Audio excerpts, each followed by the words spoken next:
Hey guys, so this video, a student was kind enough to point out to me as they were moving a little bit ahead that I hadn't finished off the Gas Exchange B3.1 HL content. So here it is, and we'll be looking at page 266 to 269 for that. We're still looking at how mammals exchange oxygen and carbon dioxide. And I do have to say, while I'm thinking about this, because this morning I have been studying Finnish because it's the start of Easter break and I have some free time. I mean, with bio as well as especially IB languages, little and often, I say this to you guys, but since I started taking my own advice, my Finnish skills have definitely improved and I can remember a lot more. So look at things little and often. Okay, that's my plug for how to study. Okay, moving on. So today we're going to be looking at hemoglobin oxygen transport. And so this is on page 266 and 267 of the DP Oxford textbook. And so hemoglobin makes up red blood cells, and it is the chemical or the compound that protein structure, let's go with that, that is going to pick up oxygen. And so inside a red blood cell, there are 4 hemoglobin molecules, and they have iron in the center, and it can pick up 4 oxygen molecules. And so what ends up happening is when one oxygen binds to the hemoglobin, it triggers it to make it easier for the other 3 oxygens to bind onto the red blood cell. And similarly, the opposite way. So if one oxygen detaches, then all the others detach as well. And so it's either all oxygen or no oxygen in the red blood cell. Oxygen is going to bind better or worse to hemoglobin depending on the partial pressure of oxygen. And so here on the x-axis, you can see oxygen partial pressure, 100 milligrams of mercury. That's about 13 kilopascals. And that's what's going on in your lungs. So in your lungs, where there's a lot of oxygen, there's a high partial pressure of oxygen, and red blood cells are going to pick up oxygen well.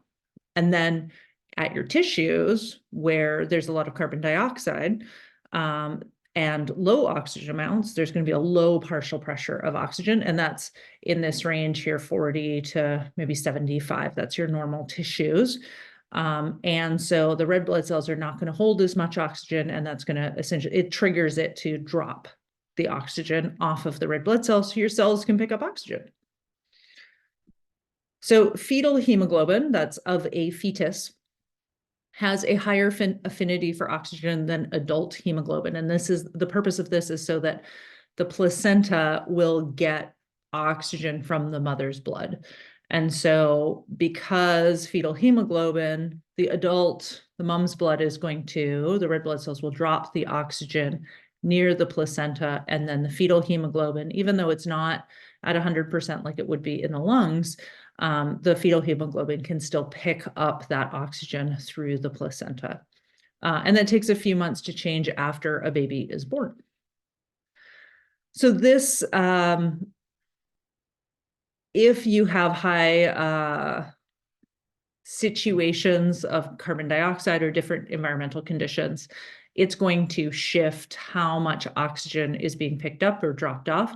And the shift is called the Bohr shift. So more carbon dioxide is going to decrease the affinity of hemoglobin for oxygen, meaning if there's high carbon dioxide amounts, you essentially need oxygen. So your red blood cells are going to drop off oxygen. And that's what the Bohr shift is about. High carbon dioxide levels cause blood pH to decrease, goes from 7.4 to 7.2. And then carbon dioxide actually binds to hemoglobin, making it into carbamino hemoglobin. And that means it's going to be less likely to hold oxygen. So that's why it drops off the oxygen. And it also allows the hemoglobin to pick up 4 carbon dioxide molecules to take back to the lungs. Most of the carbon dioxide circulated in our body back to our lungs is coming through the bloodstream, but some of it is picked up by our hemoglobin as well. So our normal atmospheric pressure, like around us here at sea level, is 101 kilopascals, which has 21% oxygen. So that means partial pressure of oxygen at sea level is going to be 21.12 kilopascals.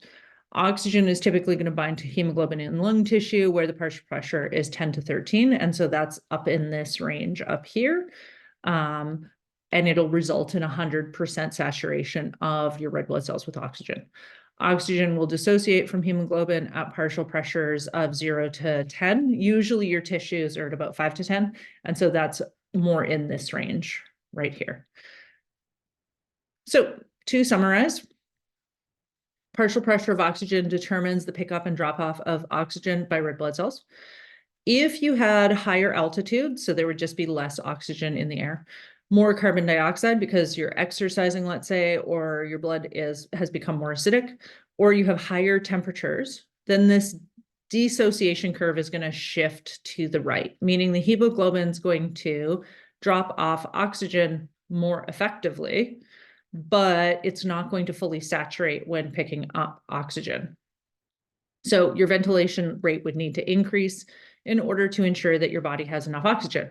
That's not surprising because if you imagine climbers going up Everest, you can see them on video being like, and they have to use oxygen canisters and stuff, right? Or alternatively, more relevant to you because you've never climbed Everest, it would be like, if I exercise, do I breathe faster? What? Yes. Okay. And then fetal hemoglobin is left shifted, meaning it has increased affinity for oxygen to ensure that it will be able to pick up oxygen from the mom's blood through the placenta. All right, that's it for this video. Thanks for watching.